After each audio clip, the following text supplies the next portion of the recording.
Oh, hello! It's me again.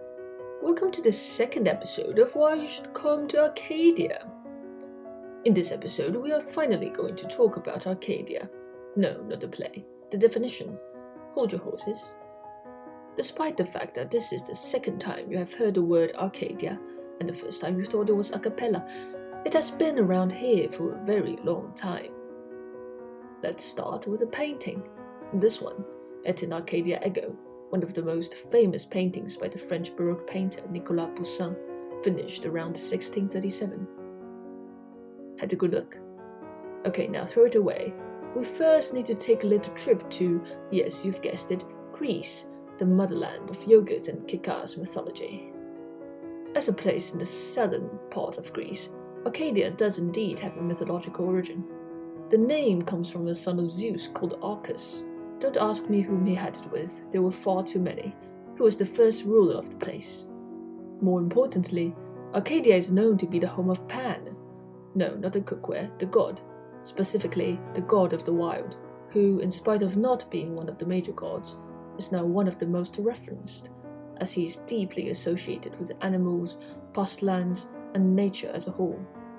Since then, this vision of pastoralism embodied in Arcadia has made it an awfully popular subject in literature and visual arts. For starters, the great Roman poet Virgil set the first of his three major works, eclogues, in Arcadia, which later influenced countless writers in European Renaissance. However, it wasn't until 1502, when the Italian Renaissance poet Jacopo Sanazzaro wrote a poem called Arcadia, that the idea of Arcadia as a paradise where people live in complete harmony with nature and not a bit corrupted by civilization was formed. In a way, you can think of it as Taoyuan means Taohuayuan. Did I just pretend I don't know how to speak Chinese? Yes, I did. And now, all of this leads us back to this painting by Poussin, Et in Arcadia Ego. Even in Arcadia, there am I. Look at it, the sky, the clouds, the trees, the shepherds, all coming together to evoke the rural, idyllic way of living. Yet look a bit closer. Do you see it? Closer then, closer. Closer! That was too close. The tomb! They are standing around the tomb, and the appearance of it amidst the otherwise serene and peaceful scene led the eye to be most widely interpreted as death. Thus, the painting is often considered a memento mori, a reminder that death is omnipresent, even in paradise. Or, as you can say in High Valyrian, Valar Morgulis. But oh, look, if you missed her, there's a beautiful maiden right beside the shepherds, her face and posture reminding one of a classical sculpture.